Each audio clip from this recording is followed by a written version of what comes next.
Ağustafada Xəllovlar ailəsi özlərini həkim kimi təqdim edən şəxs və ya şəxslər tərəfindən aldadıqlarını iddia edirlər. Rayonun Köçəskər kəndində yaşayan Yaşar Xəllov bildirir ki, ötən ilin yay aylarında onlara sağlamlıq təklifi haqqında zəng gəlib və nömrələrinin kampaniyaya düşdüyünü deyiblər. Yaşar da anası və özünün səhhətindəki problemlərə görə razılaşıb və deyilən məbləği ödəyib. Beləliklə, onlar Ağstafa şəhərində yerləşən ailə klinikasında həmin şəxslərin müayinəsinə cəlb olunublar. Lakin göstərilən xidmətin onlara heç bir müsbət təsiri olmayıb. Telefonla zəng elədilər ki, kampaniyadır, müalicə üçün bizə dedik yazın. Getdik ailə klinikasına, rüsumları ödədik. Ancaq o müalicənin bizə heç bir xeyri olmadı. İkinci səfər parkın içində, uşaq parkında oraya gəldilər. Gənə zəng elədilər ki, kampaniya adısı biraz ucuz düşəcək, gəlin. Gənə ödəniş də elədik. Gəldik, o dərmənlər verdilər, gəldik, heç bir xeyri gənə olmadı. Bundan sonra Yaşar Xəllova zəng gəlib ki, yenidən kampaniyaya düşmüsünüz. Bu dəfə indiyədək ödənilən məbləğlər geri qaytarılacaq sizə. Lakin buna görə də ayrıca rüsum ödənməlidir. Birinci 188 manat dedi, sonra dedi 198 manat. Getdim bu pulu ödədim.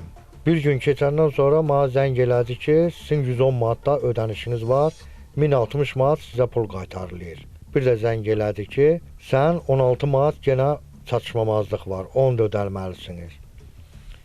Getdim, onu da aldım, ödədim. Telefonlara cavab verən şəxs WhatsApp vasitəsilə vətəndaşa səsli mesajda deyib ki, ən son variantda onların pulunu öz maaşından ödəyəcək. Lakin uzun müddətdir ailə ödənişlərini geri ala bilmir. Mənim qurban sizə hamı gözləyir. Baxın Yaşar müəllim, bax sabah da verilməsə, mən öz maaşımı sabah alacağam. Götürüb verəcəmsə sizə veriləndə mən götürərəm. Yəni bu sözün qısası. Biz də iddiaların nə dərəcədə doğru olduğunu öyrənmək üçün ailənin təqdim etdiyi nömrə ilə əlaqə saxladıq. Lakin nəticə əldə edə bilmədik. Telefon üzümüzə söndürüldü. Təkrar cəhdlər etsək də zənglər məhdudlaşdırıldı. Xanım, hər vaxtınız xeyir olsun. Hər vaxtınız xeyir. Sizlə danışan Xəzər televiziyasının bölgə müxbiri Cümşüd Məmmədov da Tovuzdan zəng Tamam, yəni bir olar yarım saata yığasız qurban olun. Xanım, sualımız vardı, zəhmət olmasa cavablandırardı sonra. Buyurun. Vətəndaş Ağstafadan sizə belə deyək. Bəli, bir yarım saata yığın, nə olar, yarım saata. Xanım, sualımızı cavablandırın, zəhmət olmasa, sonra biz yenə danışarıq. Zəhmət olmasa. Nə deyirəm, bax beləcə eləyir.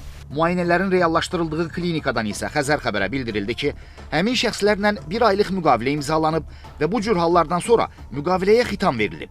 Bu barədə hüquq mühafizə orqanlarına da yetərli məlumatlar təqdim edilib. Daxili İşlər Nazirliyinin Gəncə regional qrupundan bildirilib ki, vətəndaşın müraciəti əsasında Ağstafa rayon polis şöbəsində araşdırma aparılır. Məsələyə hüquqi qiymət veriləcək.